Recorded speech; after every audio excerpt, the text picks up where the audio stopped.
Hello everyone, welcome to a new challenge. My name is Heather and this is the channel Choosing Plants where I do different 30-day challenges. This month is going to be something called the Portfolio Diet. And this one I have actually chosen to do out of necessity rather than out of desire to try. This particular diet is one that is, it was put together by a physician in Toronto, in Canada, and basically it is something where he took all of the research currently available about all the different foods that help to lower your cholesterol and put it together into a dietary lifestyle that it's not just okay, you eat oatmeal every morning and it will help you lower your cholesterol, or you include plant sterols from margarine in your diet every day and it will help you lower your cholesterol, or everybody knows that beans and legumes are so good for you to help you lower your cholesterol. Okay, well there's all these different pieces and he took them all and put them together. And so what this plan is, basically what it says is if you're not interested in being vegetarian, don't even bother. Okay, so honestly, because you really just can't consume cholesterol and have exogenous cholesterol, so dietary cholesterol coming into your body, and think that you're going to lower your cholesterol. It just isn't going to happen. So you really need to consider just getting rid of meat entirely. Great, that's not a problem for me. It also is something that would be relatively low in saturated fat, which again, not a problem for me because I don't really actually have much saturated fat. There is some saturated fat in this diet because you do eat soy foods, which tend to be a little bit higher in saturated fat than some of the other foods that you might eat that are vegan. However, there's 4 main parts to this particular challenge. And I do call it a challenge because this might be difficult for me, guys, to be honest with you. I'm really hopeful that this is going to work out as well as they think it will. The studies that they have done have shown that it will lower your LDL cholesterol between 20 and 30%. That would be fantastic because my cholesterol is much too high. My LDL cholesterol is much too high. For those of you that didn't watch my last video where I was talking about it, 2 years ago, my total cholesterol was slightly elevated and my LDL cholesterol was slightly elevated. Really not that big of a deal though, to be honest with you. It really wasn't that bad. And at that point I had just become vegetarian, like maybe by a couple months. And right after that, I actually became whole food plant-based, with the exception of the fact that I still included some things like Daiya cheese, which is nothing but oil, some packaged foods, I really didn't put too much emphasis on the no oil aspect of the whole food plant-based part. And then a year later, when I had my cholesterol checked again, my total cholesterol was up to, I think, 211, but my LDL cholesterol was up to like 140, which, for any of you guys that know what your cholesterol levels should be, that's not it. That's really not good. So I was like, oh, okay, well, obviously this whole oil thing makes a difference, so let's get that out of the diet. So over the last year, I've really had very little exogenous oils. So I'm really quite careful about what I put in my body, and very little extra oil.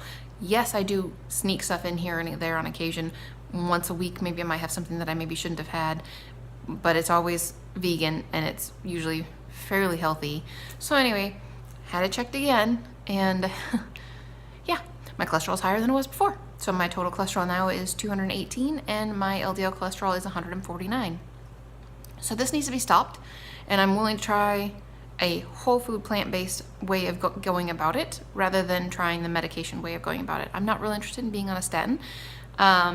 If that's what it comes down to, okay, fine. I'll do whatever it takes to not have a stroke at the age of 45. But at the same time, if I could do it with food, I'll do it with food before I do it with medicine. That would be my preference. So 4 things. 2 grams per day of plant sterols. We'll talk about that. 50 grams per day of nuts. 50 grams per day of soy protein, and between 10 and 25 grams per day of soluble fiber. So let's talk about the plant sterols. So all plants have sterols and stanols in them, but in like these teeny tiny little amounts that you would not really ever get nearly 2 grams. For example, an avocado, if you ate half of an avocado, you would get 0.08 grams of plant sterols. It's going to take you a long time to get to 2 at that rate. There's really not much that has a whole lot of plant sterols and stanols in it. So what they've done is they've fortified things to have additional plant sterols and stanols. What I wanted to do was to go and buy Minute Maid orange juice Heartwise. I don't know if you guys have seen this, but I saw it. It's been out for a really long time. I saw it like 5-6 years ago even. So it's been around for a long time. That's what I wanted to do, because you have 1 8-ounce glass has 1 gram. So I could have 2 8-ounce glasses in a day and it would be under control. Okay, that's not an option where I live apparently, because the closest place that I could go and buy it would be South Dallas. And I'm not driving like an hour and a half to buy orange juice every week. That's just not gonna happen. The other option that you could get fortified foods for would be to get margarines. So they have lots of different margarines that have plant stanols and sterols added to them. So I believe it's like usually like 2 teaspoons or so, and you get a 1/2 gram. So you would need a lot of margarine. I'm not purposely putting oil back in my diet, guys. That's kind of seems to me like the wrong direction. And so the other option would be to purchase a supplement. So they have capsules that have it in there. I chose to purchase a powder where you would use a certain amount to equal a certain amount of 1 gram of the plant stanols and sterols. That is something. So all these things that I'm talking to you about that are going to be any kind of a powder or a supplement that I'm going to use are something I'm going to show you tomorrow. So my day 1 video is actually not going to be really about food. It's going to be more about what powders I'm going to put together to make my drinks that I'm going to have twice a day in order to get my levels of the supplements that I need up high enough to meet this dietary plan. So I'm not probably going to be having any other kind of fortified foods. I will probably eat enough vegetables to get like, I don't know, 0.4, 0.5 grams of plant stanols, but I'm just going to consider that I don't have any and just take the amount of I bought phytosterols or beta cytosterols, I believe is what it was called. So anyways, we'll talk about that more tomorrow. So the next thing that you have to have is 50 grams of nuts a day. I was really freaking out about that because that sounds like a lot of nuts to me. 50 grams seems like it would be an awful lot.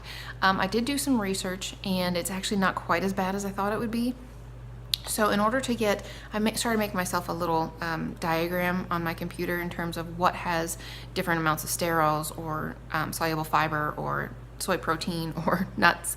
So if you wanted to get 1/3 of a cup, so for cashews, if you wanted to use cashews in particular, and what they recommend in the diet, let's go back. What they recommend are walnuts and pine nuts that are high in polyunsaturated fats, and almonds, cashews, hazelnuts, and pecans are high in monounsaturated fats.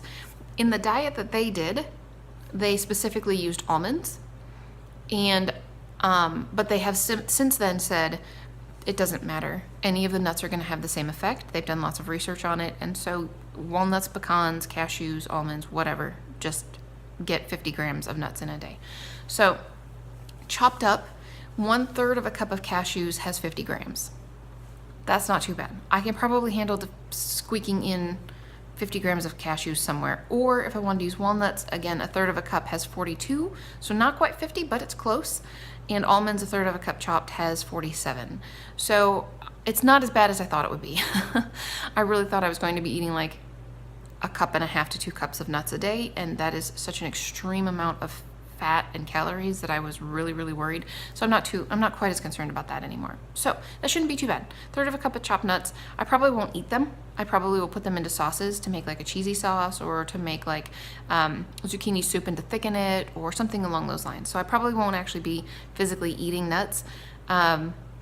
Although if I have like 1/3 of a cup of chopped walnuts and it's only 42, then I might eat another 2 pieces of walnut halves and then be good for the day. So there's that. So we've got plant sterols, we've got nuts. The next thing is 50 grams of soy protein. There's no chance I'm gonna eat 50 grams of soy protein in a day, guys. I honestly. So I have looked this up. If you eat pressed tofu, which I can get pressed tofu at my Asian grocery store, it is really low in fat in comparison to some of the other tofus. I'm not real sure why, but it is. I know some tofus have more fat than others, and you can get ones that are lighter and whatever, but this particular pressed tofu is fairly low in fat, which I thought was pretty cool. 3 ounces of that has 14 grams of soy protein. 1 cup of, I know you guys have seen me use soy curls from Butler Foods before. If you take a cup of that dry and measure that dry, and then use 1 cup that is actually 13 grams of soy protein.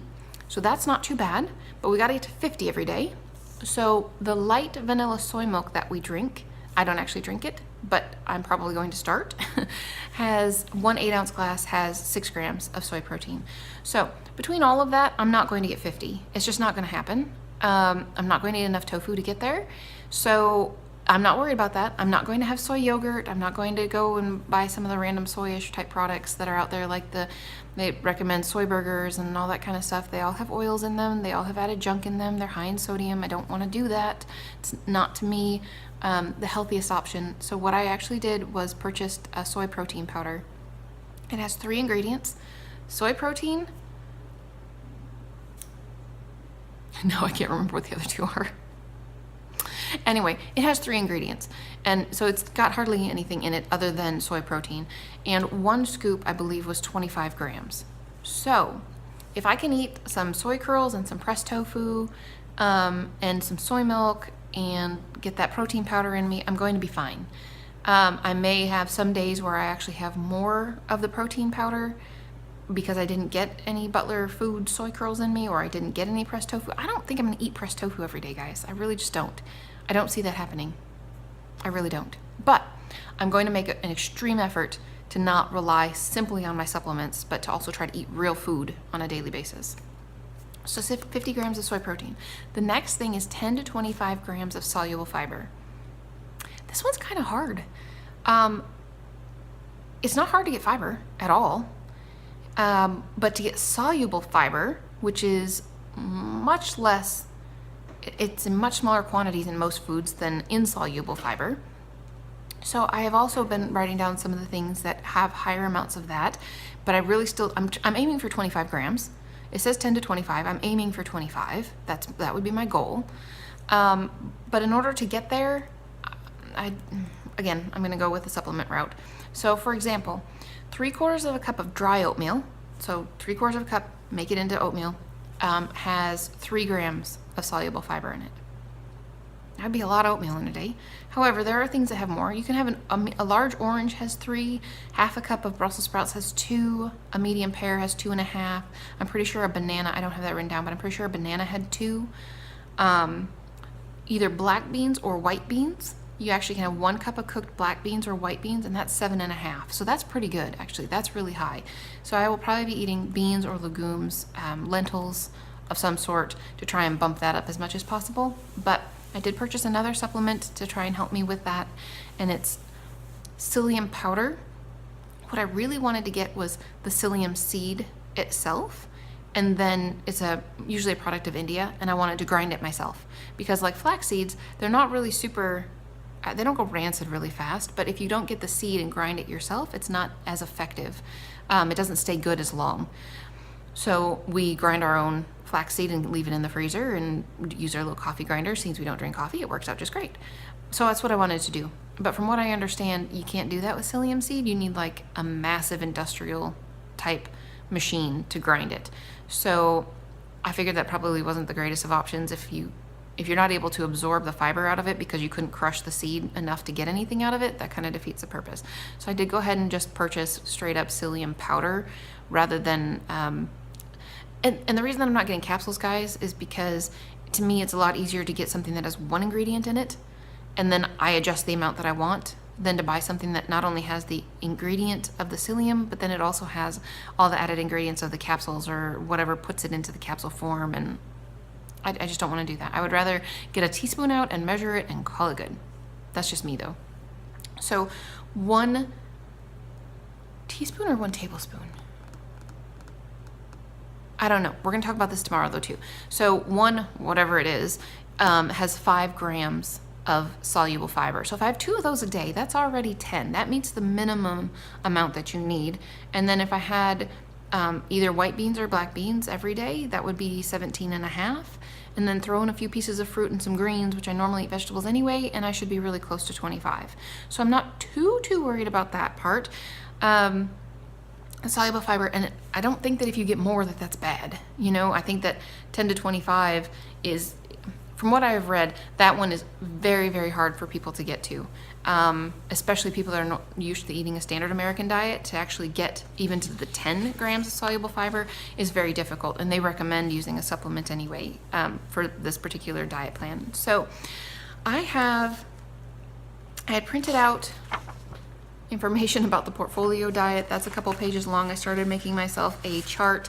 I did print out other sources of soluble fiber, like there's charts online that have a soluble fiber column and an insoluble fiber column. The problem is that they don't all agree. So let's do an example. This one says, oh, this one actually agrees for that. Bad example. Well, this one and this one, they actually agree, but there are some other ones that don't agree in terms of, like, it'll say like an orange has 1.6 grams of insoluble fiber and another one will say it has 2.4. So I am actually going to round to 0.5 regardless of what it is. So if it says 1.8, I am going to round it to 2. If it says 1.6, I'm going to round down to 1.5. But I do have quite a few different charts and things, and I will, if I have two charts that say drastically different things, like one says it's 2 and one says it's 4, I will average it to 3, because obviously one is right and one is wrong, and I don't know how to go with which one. So I've got other tables of foods for the soluble fiber, so I'll make sure that I'm getting enough soluble fiber. That's not going to be too big of a deal to me. My biggest concern with this particular challenge is weight gain, honestly. Oh, one of the other things that they say for lowering your cholesterol naturally is also exercise. So I will be starting to do that again. I have to say that also concerns me because I stink at it, honestly. I'm not bad at exercising, and I enjoy it when I do it, to be honest with you. I'm just very bad at continuing to do it. So I'll do it for a couple of weeks and be like, this is great, do, and then one day I don't do it, and then the next day I don't do it, and then I just don't get back to doing it again, and it's done again. And really frustrates me. It's one of the things that I am very bad at, that I wish that I could just put a little screw in my brain that says, hey, I'm going to tighten this little screw and you're going to remember and you're going to do it and it's going to be great for you and you're going to love it. That would be awesome. So this time when we look at the finalized video in terms of, was this easy? Was this hard? Was this effective? Was this blah, blah, blah, blah, blah? I am going to take the effectiveness weight loss part out and look at effectiveness LDL lowering. So that's what our goal is. Our goal is not weight loss, although I'm really worried about weight gain. I'll be honest, I am concerned about it. This is a lot of calories in a day, guys. We'll talk more about that, but I am very worried about that. But we're gonna figure it out. We'll work it out. I'm going to get some low-calorie cranberry juice to help with making my drinks in the morning, because there's an awful lot of powdery type stuff that I have to have, that I don't think I want to put it just in soy milk, although maybe that'll be okay. I don't know. We'll try it. Maybe soy milk and a banana and some spinach and it will be just fine. I don't know. This is going to be real trial and error for real, guys. So stick with me. Sorry this video ran so long.